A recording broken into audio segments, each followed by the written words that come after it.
Alhamdulillah ya Rabbil Alamin.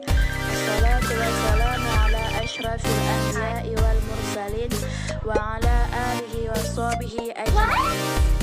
Pertama-tama marilah kita panjatkan rasa dan puja-puji syukur kita atas kehadiran Allah Azza wa Jalla.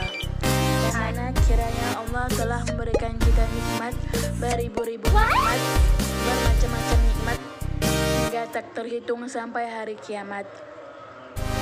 Dan sholawat berbingkai salam tak lupa-lupanya kita hadiahkan pahalanya kepada junjungan alam, yakni Nabi Muhammad sallallahu alaihi wasallam.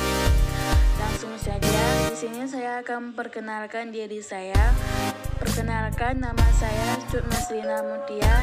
Saya dari Universitas Islam Negeri Sumatera Utara Medan, Fakultas Ilmu Tarbiyah dan Keguruan, Pendidikan Guru Madrasah Ibtidaiyah semester 3. Di sini saya akan menjelaskan tentang pendidikan agama Islam di SD kelas 4 semester 3 dengan materi belajar memahami makna dan kandungan Al-Quran surah Al-Falaq ayat 1 sampai dengan 5.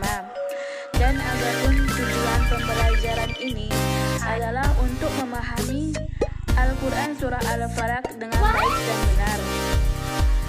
Apa kandungan dan arti surah Al-Falaq? Yang pertama yaitu surah Al-Falaq artinya ialah waktu subuh. Yang kedua, surah Al-Falaq adalah surah ke-113 dalam Al-Quran yang berjumlah 5 ayat. Kemudian yang ketiga, surah Al-Falaq diturunkan di kota Mekah atau disebut dengan surah Makkiyah. Kemudian membaca dengan tartil Quran surah Al-Falaq ayat 1 sampai dengan 5 yang akan saya contohkan dengan diawali dengan ta'awuz. A'udzu billahi minasy syaithanir rajim. Bismillahirrahmanirrahim. Qul a'udzu birabbil falaq min syarri ma khalaq wa min syarri ghasikin idza waqab wa min syarri naffatsati fil 'uqad wa min syarri hasidin idza hasad. Demikianlah yang dapat saya contohkan. Kemudian kandungan surah Al-Falaq ayat 1 yang berbunyi Qul a'udzu birabbil falaq, yang artinya katakanlah aku berlindung kepada Tuhan yang menguasai subuh. Di sini Allah Subhanahu wa taala memerintahkan kepada Nabi dan umatnya untuk selalu berlindung kepada Allah agar terhindar dari segala macam kejahatan.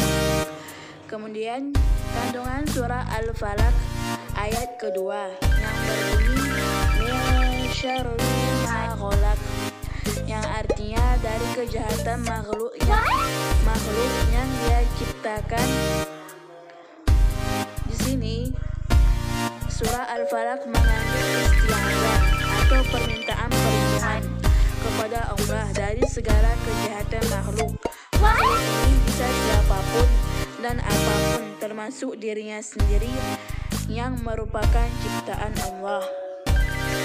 Kemudian kandungan surah Al-Falaq ayat ketiga yang berbunyi wa min syarri ghasikin idza waqab, yang artinya dan dari segala kejahatan malam apabila telah gelap gulita.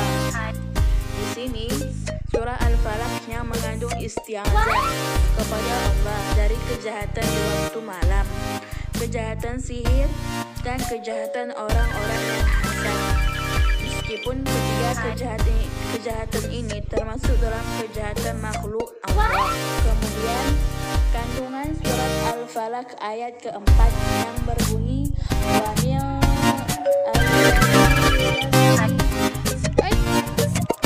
Kemudian yang keempat kandungan surah Al-Falaq ayat keempat yang berbunyi wa min syarrin naffatsati fil 'uqad, yang artinya, dan dari kejahatan perempuan-perempuan penyihir yang meniup pada bahul-bahul kalian. Yang dimaksud dengan bahul di sini adalah alat untuk menyihir.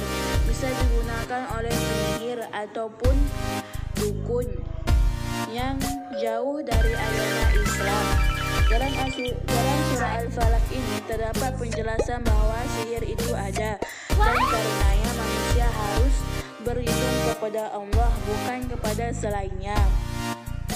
Kemudian kandungan surah Al-Falaq ayat ke-6 yang berbunyi wa min syarri hasidin idza hasad, yang artinya dan dari kejahatan orang yang dengki apabila ia dengki. Surah Al-Falaq menjelaskan hasad itu membawa keburukan dan mengakibatkan kejahatan. Karenanya kita perlu menghindarinya serta memohon perlindungan Allah darinya.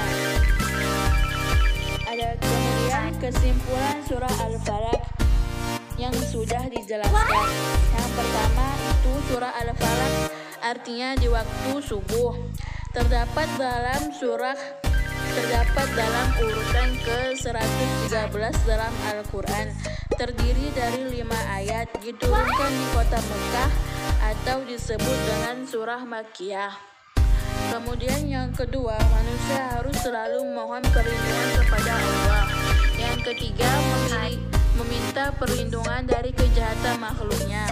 Serta yang keempat, meminta perlindungan dari kejahatan malam. Yang kelima, meminta perlindungan dari kejahatan penyihir. Dan yang keenam, meminta perlindungan dari sifat iri dengki. Kemudian yang ketujuh, apabila kita sering membaca surah Al-Falaq ini, insya Allah kita akan terjaga dari kejahatan. Yang terakhir, kedelapan dari surah Al-Falaq ini mengingatkan kita bahwa Allah Subhanahu wa Ta'ala satu-satunya tempat berlindung. Demikianlah kesimpulan terdapat di surah Al-Falaq ayat 1 sampai dengan 5. Demikianlah yang dapat saya sampaikan. Kepada Allah saya minta ampun, kepada teman-teman sekalian saya minta maaf apabila ada kesalahan.